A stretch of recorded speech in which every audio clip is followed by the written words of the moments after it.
Hey guys, John Rettinger with John4Lakers.com here with a review of my demo unit's T-Mobile G1 powered by Google's Android operating system.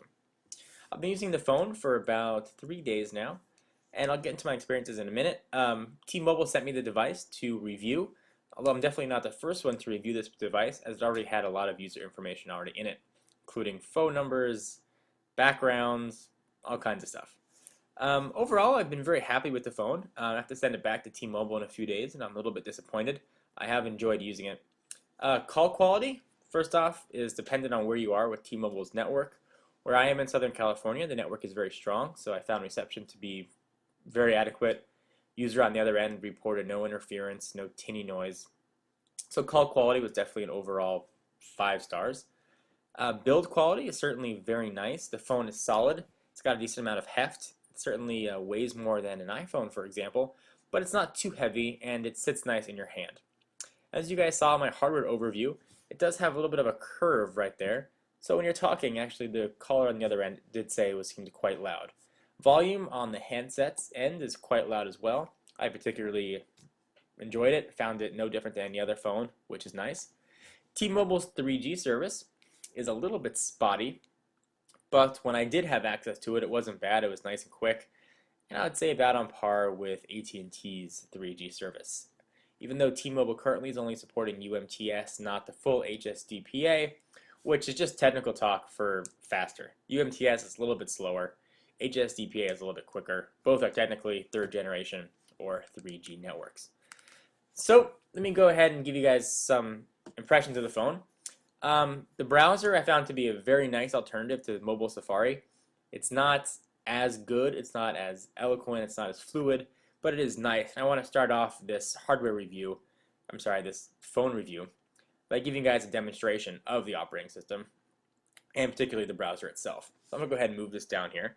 I'm going to show you guys just the browser right now. So here's the phone.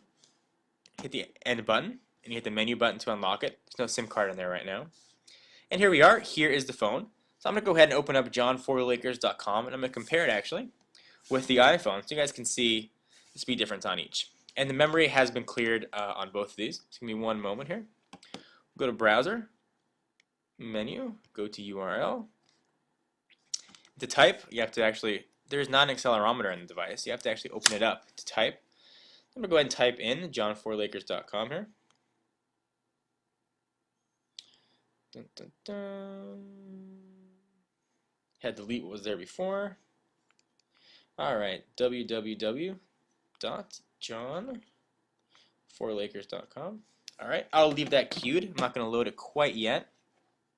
And I'll do the same thing on the iPhone here.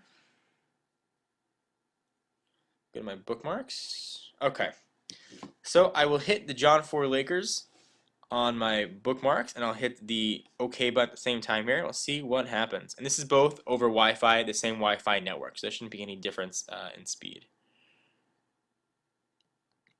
Alright, and let's see. And we're off on both of them.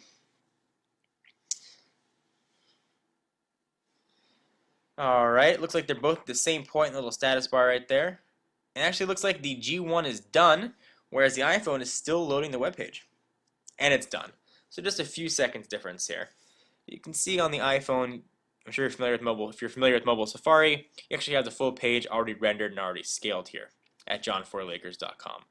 However, on the G1, you have to do a decent amount of scrolling to see everything, especially when the phone is arranged like this. When you slide the keyboard out, though, and you go to portrait mode, you get a little more screen real estate, and you can't pan around with your finger, and the panning is very fluid, and you can't double tap. But what you can do is zoom, just like normal. Sorry, it's reloading the page here. Let that finish up again. You tap the screen, you get a plus and minus right there, and you can zoom out a little further, zoom out just a little bit further yet, keep going, and there we go. Now you've got the full page, although the text is a little bit unreadable. The scrolling is very fluid. It's actually the most fluid I've seen on a non-Apple iPhone. So I'll show you guys again. Very nice and fluid. So I did a walkthrough during the emulator of the hardware and the software of the device, so nothing revolutionary here that you haven't seen. But I will say that this touchscreen does feel very nice. Flick up, go see the rest of your programs, and go back down. Go to the left or right and do a Google search. You can keep going and add more programs anywhere you want. And you can move icons on the screen anywhere you choose, which is very nice.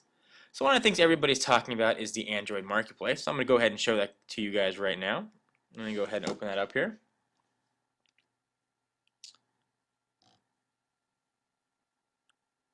Alright, there it is, Market. See that little alien icon? Go ahead and open it up, and it looks very similar to Apple's App Store. I'm using the iPhone a lot as a reference point, since that's a device a lot of people are familiar with. So you can scroll across and see some of the most popular apps, search by applications, and breaks it down by topic. These are all free right now. Entertainment, finance, lifestyle, multimedia. You can go back, go to games. Not many games available, but there are enough right now, and more should become available shortly. Pac-Man, Solitaire, kind of just scroll through. These are all nice free games, and they all work very well with the phone and the operating system. You could search it by popularity or just by date.